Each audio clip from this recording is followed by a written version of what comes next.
नमस्कार बहिणींनो, आजच्या व्हिडिओमध्ये आपण पाहणार आहोत 12 मे 2026 पर्यंतच्या ज्या मुख्यमंत्री माझी लाडकी बहीण योजना संदर्भातील ज्या अपडेट आलेले आहेत, ओके, ज्या महत्त्वाचे अपडेट आलेले आहेत ते आपण एक एक करून बघून घेऊयात. ओके, आता जी पहिली अपडेट आहे त्याबद्दल सांगायचं झालं तर राज्यातील लाखो महिलांच्या खात्यांची आता पडताळणी सुरू झालेली आहे. काहींचे हप्ते बंद झाले आहेत, तर काही महिलांच्या खात्यात आता नवीन पैसे जमा झाल्याचे बातम्या समोर येत आहेत. पण हे कितपत खरं आहे अजून तर यावर मला माहीत नाही.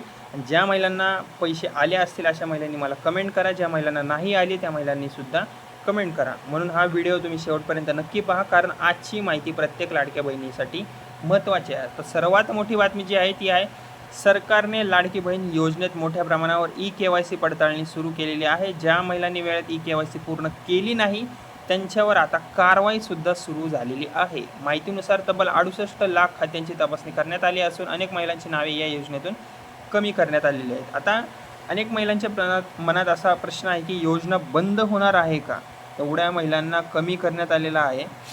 तर हे बघा, सरकारने स्पष्ट सांगितले आहे की योजना बंद होणार नाही, पण फक्त पात्र महिलांनाच पुढे लाभ दिला जाणार आहे. म्हणजे जर एखाद्या महिलेने चुकीची माहिती दिली असेल किंवा कागदपत्रे त्यांची अपूर्ण असतील तर त्या महिलेचा हप्ता बंद होऊ शकतो. ओके, आता पुढची जी अपडेट आहे त्याबद्दल जर सांगायचं झालं तर 2026-27च्या महाराष्ट्र बजेटमध्ये लाडकी बहीण योजनेसाठीचा निधी आता कमी करण्यात आलेला आहे.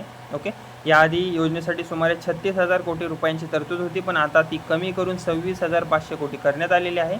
यामुळे सोशल मीडियावर अनेक चर्चा सुरू झाल्या आहेत. काही महिलांना वाटत आहे की हप्ते कमी होणार का, पण सरकारकडून अद्याप हप्ता बंद करण्याबाबत कोणती अधिकृत घोषणा करण्यात आलेली नाही आहे. ओके, आता महत्त्वाचा मुद्दा आहे DBT आणि बँक खाते. ओके, याबद्दल जर सांगायचं झालं, ओके, सरकारने स्पष्ट सांगितले आहे की पैसे आता थेट DBTद्वारे बँक खात्यात जमा केले जातील. म्हणून आधार कार्ड बँक खात्याशी लिंक असणं गरजेचं आहे आणि KYC पूर्ण असणं अत्यंत आवश्यक आहे. जर तुमचा आधार लिंक नसेल किंवा बँक खात्यात काही समस्या असेल तर हप्ता तुमचा अडकू शकतो.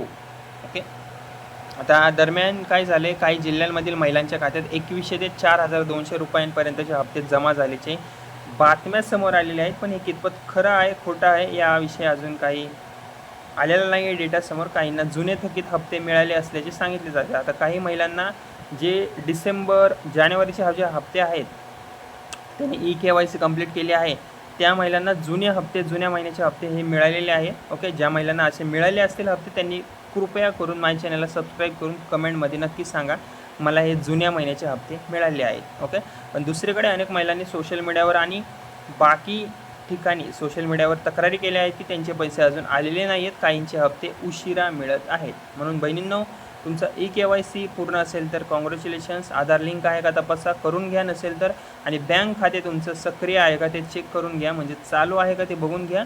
आणि या सगळ्या गोष्टी तुम्ही नक्की तपासा, तुम्हाला पैसे नक्की येतील.